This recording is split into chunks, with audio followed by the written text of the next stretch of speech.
Hello, we are Geeks Assembled, and today we are discussing a 1996 movie by Peter Jackson, filmed in New Zealand, based in America, starring Michael J. Fox.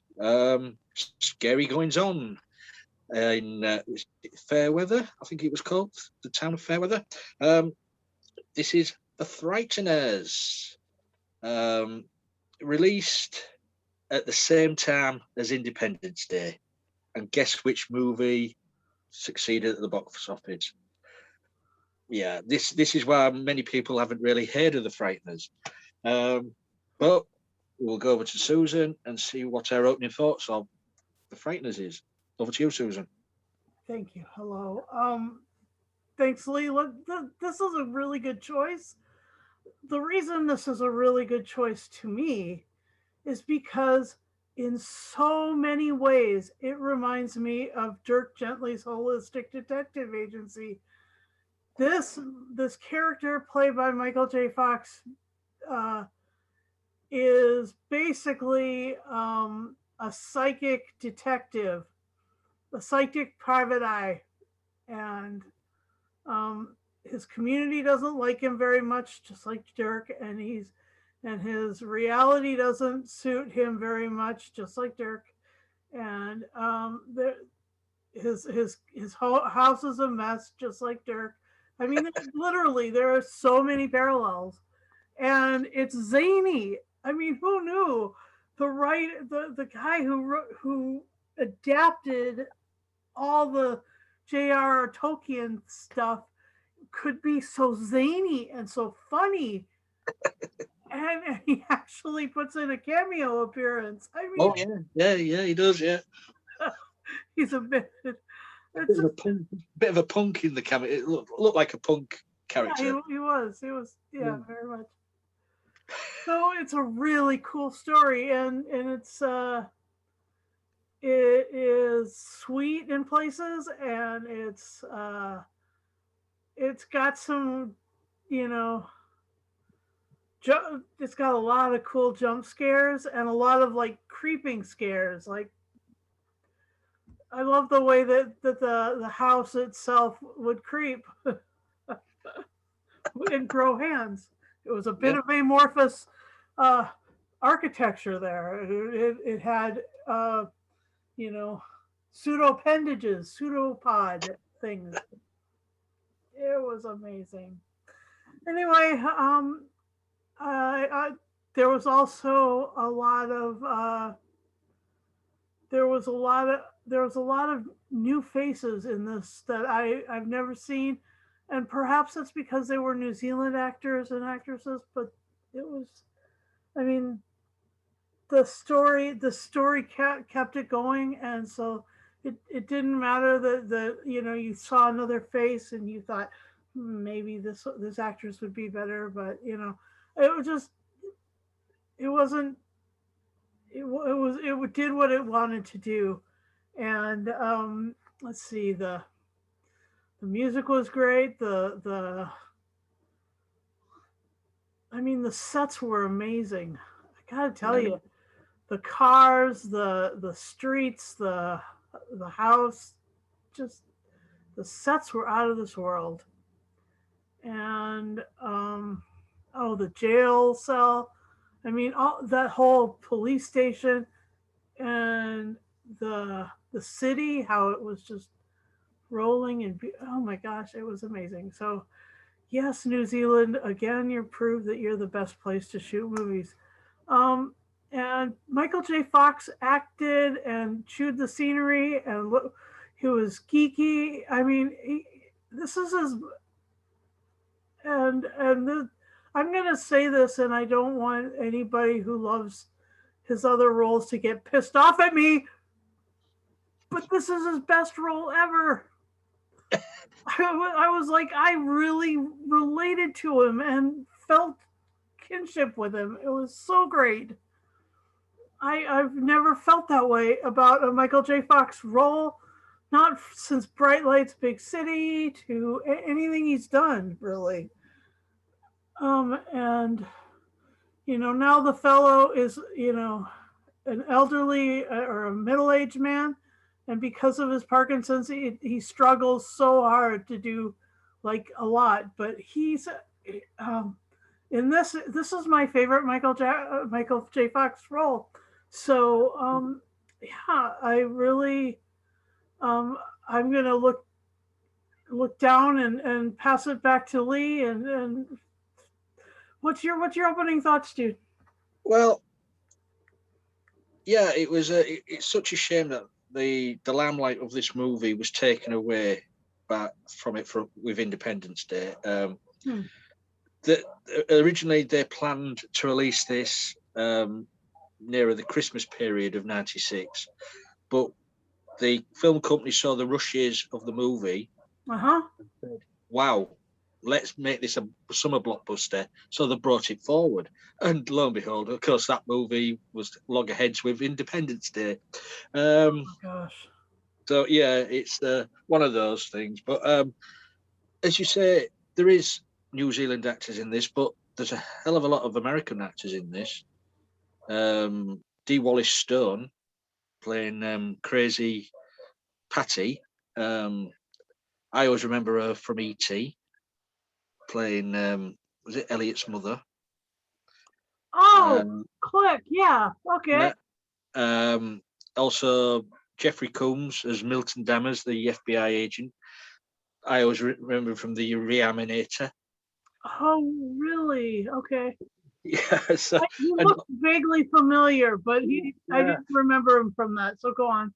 and and of course the character of the judge, the spirit of the judge, John Astin, um, the original Gomez Adams, Now, um, which for me, that is my favorite character. The judge is my favorite character in this. It's so funny, and it's just a shame that he isn't in the whole of the movie.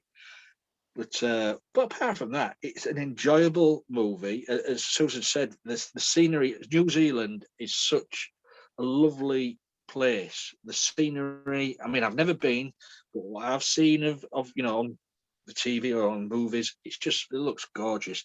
Um, and say you've got, as you say, you've got. It reminds you of Dirk Gently, and yeah, there is similarities. Him working using these spirits to to fool the neighborhood in employing him to rid their houses of ghosts, shall we say? yeah. I mean, I did like this. I can't remember the character's name, but the 70s ghost with an afro. Um, it's such because he was all dressed in flares and great big collars, and he didn't like the fashion. But as Michael J. Fox said, you Cyrus. died. That's it. You died in the '70s. Of course, you'll be wearing. But yeah, and then you got the geeky nerd ghost who's helping him as well. Yeah. Um, And Jake Busey. Oh, go on. Yeah, Go on. Jake Busey, yeah, as Johnny Bartlett, the evil who turns out to be the bad guy. Mhm. What's doing everything, using the guise of death, which I thought was quite a good idea because nobody knew what was going on. All these people were just dying in this town of heart attacks, and nobody knew what was going on. And only Michael J. Fox's character could see the numbers on the forehead, Mhm. which was a brilliant idea. But as you say, the town turned against him. Everything he tried to do, everything he tried to say, and there was only one person who believed in him, and that was Lucy. uh, what's her name? Lucy. Yeah, that's the one. Yeah, whose husband had passed away. He was one of the victims, Mhm. um, and he didn't like he didn't like Michael J. Fox's character either. But yeah, it's a fun movie. There is some bits in there where you think, oh, I mean, this was filmed in this was in back in '96, but the scenes of the mass shootings in the movie in the hospital was a bit, ooh, because it seemed to be more and more happening in real life these days. Well, they happen like all the time in the United Yeah. States, but they have since the middle of the 80s, I'd say. I mean, you can understand why it was there, because it was the backstory of Bartlett and Patty, Yeah, and this is what they did. And I suppose they didn't really linger on it that much. But I'm sure there'll be people out there who say, "Oh, they shouldn't have put that in the movie." But Bartlett and Patty were more than they were not mass murderers. They were not uh, active shooters. They were what you call it? They were well, serial killers. yeah, I mean, You know, Bartlett was just going for the world record, wasn't he? right. So he's a serial killer Yeah. in that sense. And he wanted to be the world record holder, even in death. Yeah, but that guy in Las Vegas who opened fire on that country concert from the 30th story of the hotel. I mean, he will go down as the highest death count. You know, mass shooting event. Yeah, I mean, like America's got some seriously fucked up shit going on because of guns, and the next 2 weekends we're bringing awareness to gun violence prevention, getting that anyway. Go on. Yeah, no. These guys didn't even use guns. They used knives. They used whatever was available. Yeah, it was. I mean, I totally agree with what you're saying. That the gun laws do need to have a overall in America, and also any country where it happens. But back to the movie. Shall we go to favorite moments or things you weren't so keen on?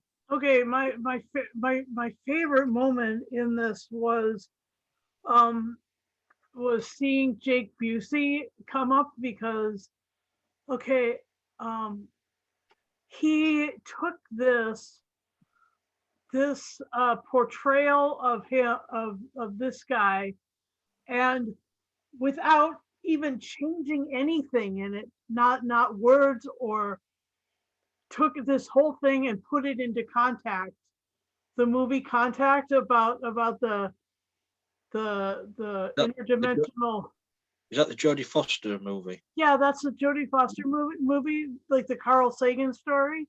Yeah. Anyway, Jake plays a guy who sabotages the apparatus, the pod that travels through space and time. I wonder where they got that idea.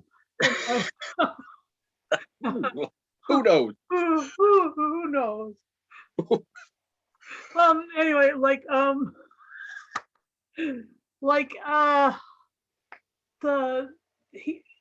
his performance in this was so electric that it even worked doing it exactly over again in that one.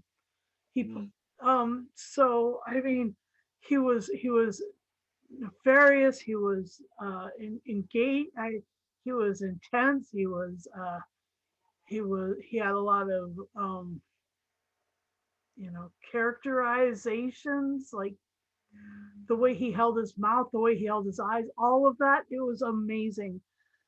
And the fun thing about the way that he and Patty were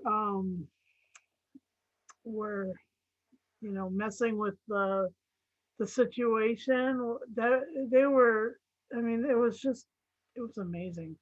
Anyway, I really like that. And then another one of my favorite scenes is when Milton is showing all of his scars, all of his war wounds, and wants appreciation for it or worship for it. I don't know what it is. It's pretty.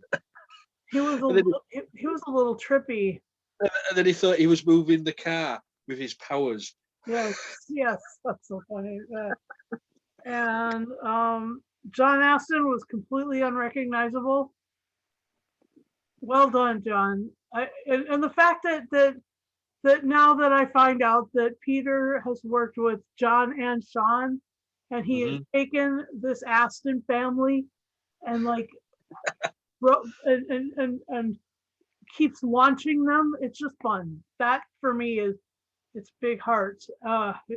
Just a neat thing. Um, and let's see. Yeah, I like the stuff in the great the house though. The house, the way that they had the way that they had Johnny in the walls moving around and stuff. In the carpets as well. In the carpets, yeah, that was. I've had acid trips like that. That was really amazing. So I really like that, and so those are some of my favorite moments. Other than the fact that when he first presents the card that says Bannerman, what's his name? Banyan? Frank Bannon, Frank Bannister. Bannister, psychic detective, and I'm just like, oh my god, it's Dirk. Oh my god, it's Dirk. Funny car, funny little gimmick. Just the whole thing. I was just like, it's Dirk, and really, Douglas Adams is like, for me, antidepressants, and yeah, to make this move, it's really great like that to make it this zany. So anyway, back over to you. What's your favorite moments? Things that you didn't like? I honestly didn't find anything that I didn't like. Sometimes you do. Sometimes we do find things what we're not so keen on. But mainly we're mainly positive about most of the stuff we're talking about. Sometimes.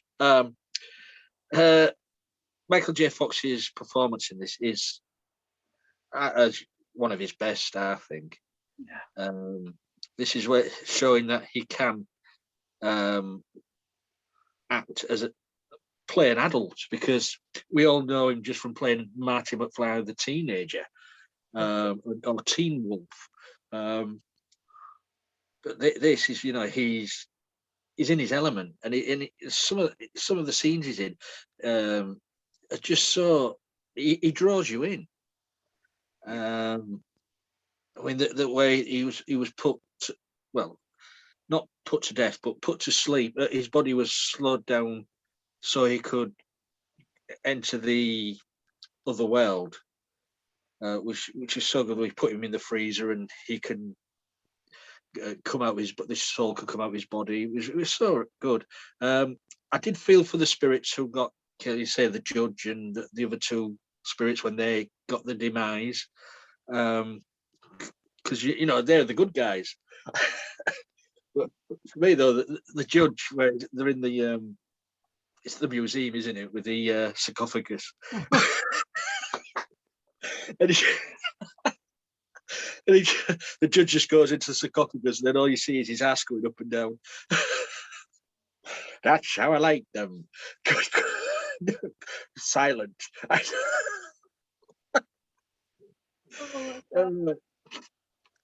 They say the judge was chasing the spirit dog with his jawbone in his mouth. Just some great comedy elements in this. As you say, Jake Busey is Johnny Bartlett, which we'd never find out until late on in the movie. It's him who's portraying death. Yeah. But he's such a sinister and out there character. It's just so well played. And of course, Jeffrey Combs as well as Dahmers, as the FBI agent. Just insane the way he doesn't like women shouting at him. And he's looking around the door, because he's he's frightened of people. He's just coming to the office. Oh, no, I'm all right here. And he the two are having a fight, and he goes into the restroom and vomits. I mean, like that, and the way he sort of looked right before he did that, he good acting, and Oh yeah, that's yeah. a really funny bit. So. Let's say Peter Jackson did get some great actors in this.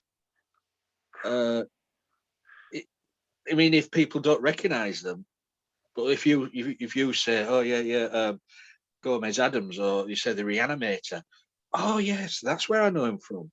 Peter Jackson mostly had a dream cast of him growing up and thinking, right, what did I like when I was growing up? I like the Addams Family. I'll have John Aston. I'll have Jeffrey Combs. You know what I mean? I love that. I love those horror movies. I love DT. I'll have D Wallace.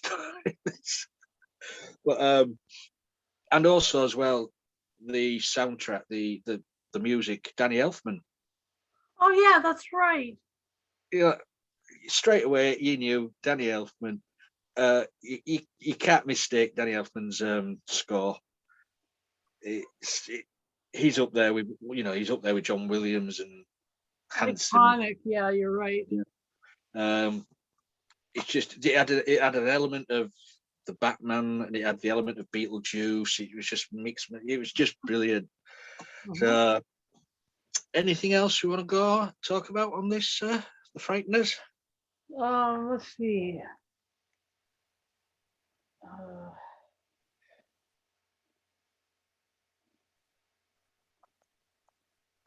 Okay. Trivia. Charles Starkweather, the real life killer referenced in the movie, killed 11 people and 2 dogs during a nearly 2-month killing spree. His 14-year-old girlfriend, Carly Fugate, accompanied him for and participated in most of the killings. He was caught, tried, convicted, and executed by an electric chair in a 17-month span. Fugate was sentenced to life in prison, but she was paroled after serving 17 years. I didn't know that it was real. And the other thing is, I loved when what was it? The FBI guy said, "Sheriff, you're invading my territorial bubble." Yeah. I mean, he was like, he had some really weird things going on, like that. Yeah. I mean, this was originally drafted. I mean, when it was happening back in the 90s, this was originally drafted for a Tales from the Crypt movie. Yeah. And the company decided they liked it so much that they thought Peter Jackson should just direct his own thing and just make it as a separate movie. So it never came under the banner of the Tales from the Crypt movie and TV series. So I'm glad they did do it this way. Yeah. So anything else? I mean, what was the? I'm just trying to look what it did at the box office. It cost $26 million to make, and it only grossed 29 million. So it's classed as a flop. Okay. But well, the special effects were amazing. The special effects was only, I'm just seeing it here. The special effects was done by, I've just seen it. I just flew by it there. By where was it? Visual effects. Weta Digital or Weta Digital. So the same people who did Lord of the Rings. Which back in 1996, they'd only been in existence for 3 years. Oh wow! Well, they did really great special effects. The one that I was just thinking about that was really that was really fun was the tube to heaven, Oh yeah, and suddenly you'd see across the city there'd be like this little spiral tube up into heaven. I thought that was so fun. I mean, the newspaper editor had it in for Bannister. Yeah, he did. She hated him for some reason, and she went to heaven believing that he killed her, Yep. and which I don't know why she had it in for him.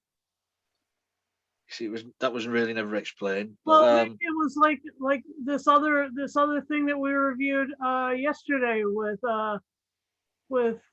the guy who runs the paper that Spider-Man worked for. yeah, What's his yeah, name again? J. Jonah Jameson. J. Jonah Jameson. Yeah, I think that you know that you get a cool character and then you get a press agent that hates him, and like that's that that's classic. I mean, one of the funny scenes is the ghosts doing their job to scaring the people, to employ Bannister with the flying babies. And I think I read somewhere that one of the babies was Peter Jackson's son. So, Oh, so one of the baby bouncers was one of Jackson's son. But that was good where they were flying around the room. So, are we ready for the final say and score? Do you think? yep. Um, Mm. yeah. So for all of its greatness and for its funny, zany nature, I just think it is um, Peter Jackson's Dirk Gently. I would give this uh, Look at that 10, cover. 10 cut numbers into my forehead out of 10. Cool. Yeah. It's become a cult classic. People, I say it wasn't a massive success at the cinema, but over the years it's become a First cult time classic. seeing it, by the way. Oh yeah, because you never heard of it before, had you? No. Yeah. Never heard of it. Well, Now, this is the problem for this movie because, as I said, the limelight was taken away from it by Independence Day. must have been. Jeez. Yeah. So what shall I give it? I'm going to give it 10 scare shocks out of 10. It's a fun movie. It's not too scary because I say it's only rated a 15 anyway. So Yeah. it's just a supernatural comedy. Yep. So that's our little review of Peter Jackson's The Frighteners, starring Michael J. Fox. I'd like to thank Susan for sitting down and discussing this with me. You're You welcome. guys, look there, it's changed there. There's old Michael J. himself. Like you guys out there, please leave a comment below. Let us know what you thought of the Frighteners if you've seen it. I hope if you haven't, you can Do go out it. there and do Give it. it yourself. It's hilarious. Take Mhm. yourself on a little adventure Yeah, and allow yourself to be lulled into giggles. even if it's just for the judge. But please, as I said, leave a comment below. We're on Twitter, we're on Facebook, Instagram, we're all over the place. YouTube, of course, because you're mostly watching this on YouTube. Please give us a thumbs up. And if you want to, know when we've put up a video, please press the bell button and you'll get notified every time we put a new thing up. And if you want to be on our casts, just leave a message. As I say, if you're going to leave a comment, leave a message and just say, I would like to be on your cast, and we'll try and get you on, because we do movies, we do TV, and we do audio dramas. We love our audio. Yeah, we do.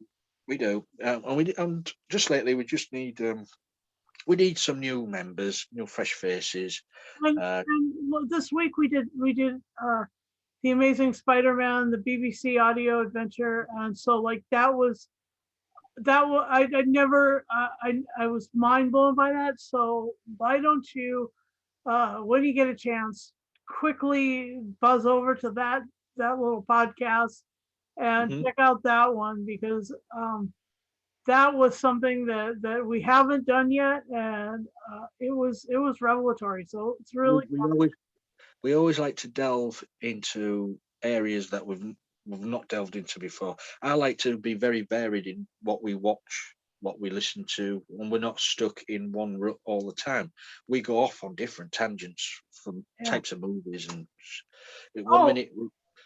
Hmm? and next week, if you stay tuned next week, we're doing Back to the Future. So we're staying with this by Back to the Future too, right? We're staying with Michael J. Fox for another whole week, and yeah, it'll be great.